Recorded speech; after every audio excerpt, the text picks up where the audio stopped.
El deseado de todas las gentes. Capítulo 3. El cumplimiento del tiempo.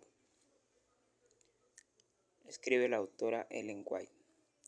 Mas venido el cumplimiento del tiempo, Dios envió a su Hijo, para que redimiese a los que estaban bajo la ley, a fin de que recibiésemos la adopción de hijos. La venida del Salvador había sido predicha en el Edén. Cuando Adán y Eva oyeron por primera vez la promesa, esperaban que se cumpliese pronto. Dieron gozosamente la bienvenida a su primogénito, esperando que fuera el libertador. Pero el cumplimiento de la promesa tardó. Los que la recibieron primero murieron sin verlo. Desde los días de Enoc, la promesa fue repetida por medio de los patriarcas y los profetas, manteniendo viva la esperanza de su aparición. Sin embargo, no había venido. La profecía de Daniel revelaba el tiempo de su advenimiento, pero no todos interpretaban correctamente el mensaje. Transcurrió un siglo tras otro y las voces de los profetas cesaron. La mano del opresor pesaba sobre Israel y muchos estaban listos para exclamar: se han prolongado los días y fracasa toda visión.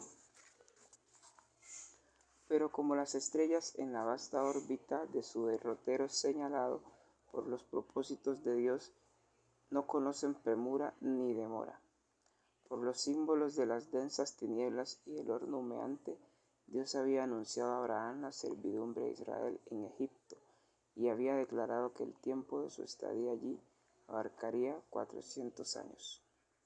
Después de esto, dijo Dios, saldrán con grande riqueza. Y contra esta palabra se empeñó en vano todo el poder del orgulloso imperio de los faraones. En el mismo día señalado por la promesa divina, todos los ejércitos de Jehová salieron de la tierra de Egipto. Así también fue determinada en el concilio celestial la hora en que Cristo había de venir. Y cuando el gran reloj del tiempo marcó aquella hora, Jesús nació en Belén. Mas venido el cumplimiento del tiempo, Dios envió a su Hijo. La providencia había dirigido los movimientos de las naciones, así como el flujo y reflujo de impulsos e influencias de origen humano, a tal punto que el mundo estaba maduro para la llegada del libertador. Las naciones estaban unidas bajo un mismo gobierno. Un idioma se hablaba extensamente y era reconocido por doquiera como la lengua literaria. De todos los países, los judíos dispersos acudían a Jerusalén para asistir a las fiestas anuales, y al volver a donde residían podían difundir por el mundo las nuevas de la llegada del Mesías. En aquel entonces, los sistemas paganos estaban perdiendo su poder sobre la gente. Los hombres se hallaban cansados de ceremonias y fábulas. Deseaban con vehemencia una religión que dejase satisfecho el corazón. Aunque la luz de la verdad parecía haberse apartado de los hombres, había almas que buscaban la luz, llenas de perplejidad y tristeza. Anhelaban conocer al Dios vivo, a fin de tener cierta seguridad de una vida allende la tumba. Al apartarse los judíos de Dios, la fe se había empañado y la esperanza casi había dejado de iluminar lo futuro. Las palabras de los profetas no eran comprendidas. Para las muchedumbres, la muerte era un horrendo misterio. Más allá, todo era incertidumbre y lobreguez. No era solo el lamento de las madres de Belén, sino el clamor del inmenso corazón de la humanidad, el que llegó hasta el profeta a través de los siglos. La voz oída en Ramá, grande lamentación, lloro y gemido. Raquel que llora a sus hijos y no quiso ser consolada porque perecieron. Los hombres moraban sin consuelo en región y sombra de muerte. Con ansia en los ojos esperaban la llegada del libertador, cuando se disiparían las tinieblas y se aclararía el misterio de lo futuro. Hubo fuera de la nación judía hombres que predijeron el aparecimiento de un instructor divino. Eran hombres que buscaban la verdad y a quienes se les había impartido el espíritu de la inspiración. Tales maestros se habían levantado uno tras otro como estrellas en un firmamento oscuro, y sus palabras proféticas habían encendido esperanzas en el corazón de millares de gentiles. Desde hacía varios siglos, las escrituras estaban traducidas al griego, idioma extensamente difundido por todo el Imperio Romano. Los judíos se hallaban dispersos en todas partes y su espera del Mesías era compartida hasta cierto punto por los gentiles. Entre aquellos a quienes los judíos llamaban gentiles, había hombres que entendían mejor que los maestros de Israel las profecías bíblicas concernientes a la venida del Mesías. Algunos le esperaban como libertador del pecado.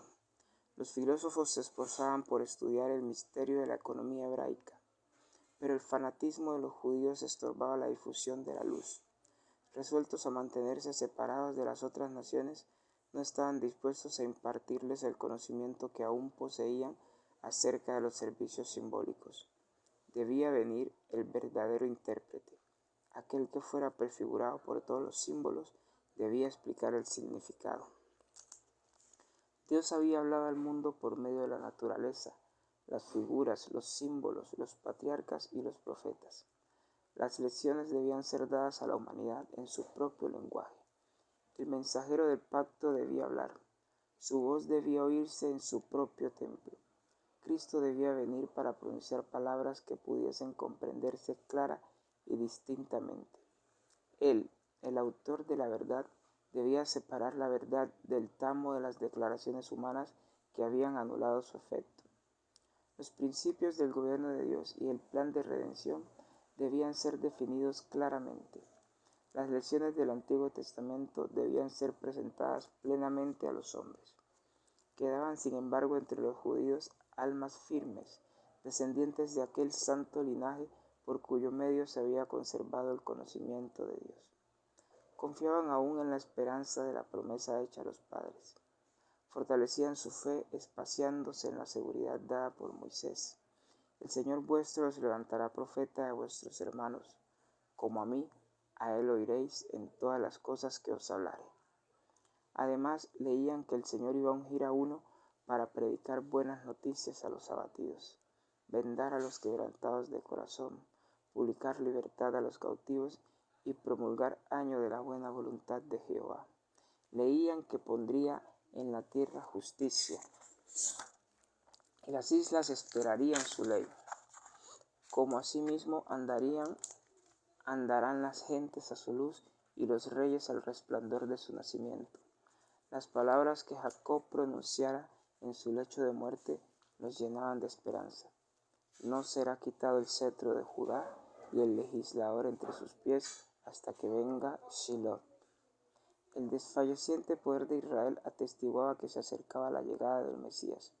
La profecía de Daniel describía la gloria de su reinado sobre un imperio que sucedería a todos los reinos terrenales. Y decía el profeta, permanecerá para siempre. Aunque pocos comprendían la naturaleza de la misión de Cristo, era muy difundida la espera de un príncipe poderoso que establecería su reino en Israel y se presentaría a las naciones como libertador. El cumplimiento del tiempo había llegado. La humanidad, cada vez más degradada por los siglos de transgresión, demandaba la venida del Redentor. Satanás había estado obrando para ahondar y hacer insalvable el abismo entre el cielo y la tierra. Por sus mentiras había envalentonado a los hombres en el pecado. Se proponía agotar la tolerancia de Dios y extinguir su amor por el hombre a fin de que abandonara al mundo a la jurisdicción satánica. Satanás estaba tratando de privar a los hombres del conocimiento de Dios, de desviar su atención del templo de Dios y establecer su propio reino. Su contienda por la supremacía había parecido tener casi completo éxito. Es cierto que en toda generación Dios había tenido sus agentes. Aún entre los paganos había hombres por medio de quienes Cristo estaba obrando para elevar el pueblo de su pecado y degradación, pero eran despreciados y odiados. A muchos se les había dado muerte. La oscura sombra que Satanás había echado sobre el mundo se volvía cada vez más densa.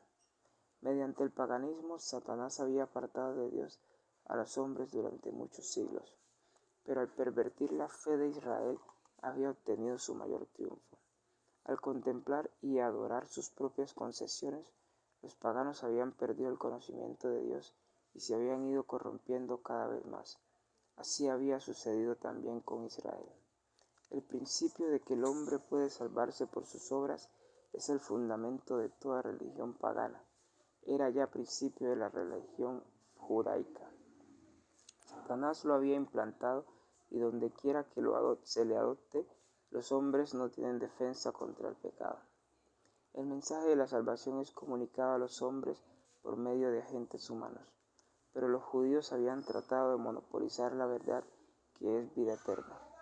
Habían atesorado el maná viviente, que se había trocado en corrupción. La religión que habían tratado de guardar para sí llegó a ser un escándalo. Privaban a Dios de su gloria y defraudaban al mundo por una falsificación del Evangelio.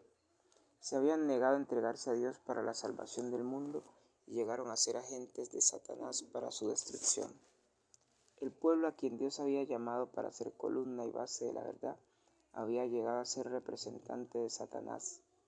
Hacía la obra que éste deseaba que hiciese y seguía una conducta que representaba falsamente el carácter de Dios y le hacía considerar por el mundo como un tirano.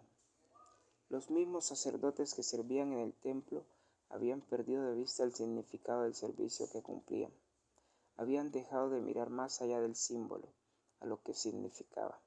Al presentar las ofrendas de los sacrificios, eran como actores de una pieza de teatro. Los ritos que Dios mismo había ordenado eran trocados en medios de cegar la mente y endurecer el corazón. Dios no podía hacer ya más nada para el hombre por medio de ellos. Todo el sistema debía ser desechado. El engaño del pecado había llegado a su culminación. Habían sido puestos en operación todos los medios de depravar las almas de los hombres.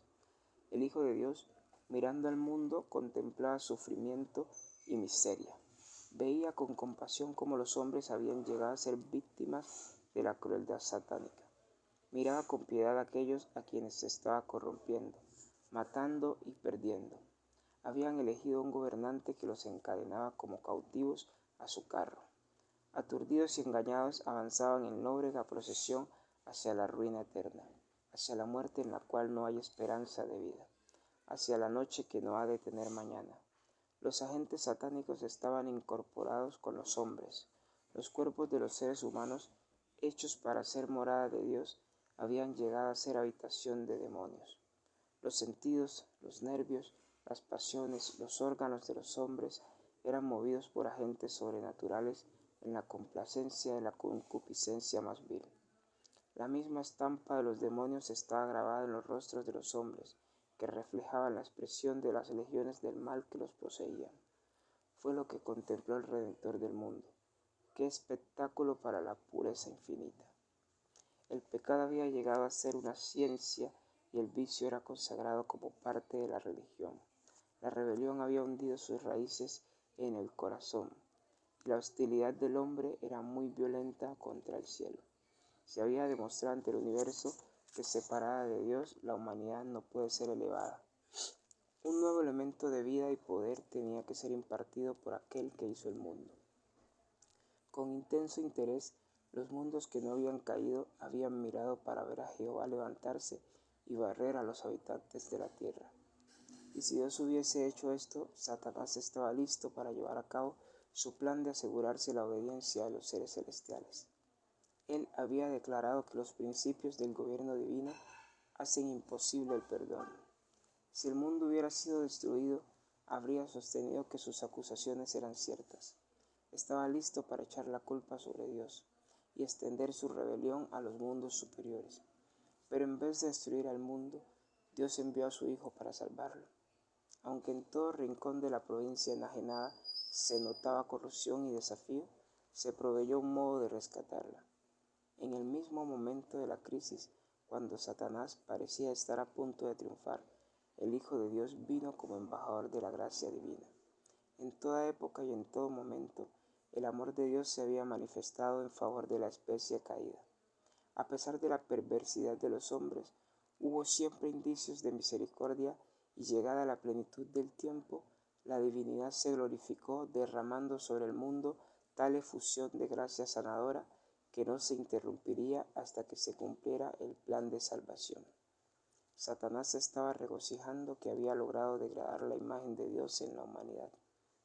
Entonces vino Jesús a restaurar en el hombre la imagen de su Hacedor. Nadie, excepto Cristo, puede amoldar de nuevo el carácter que ha sido arruinado por el pecado.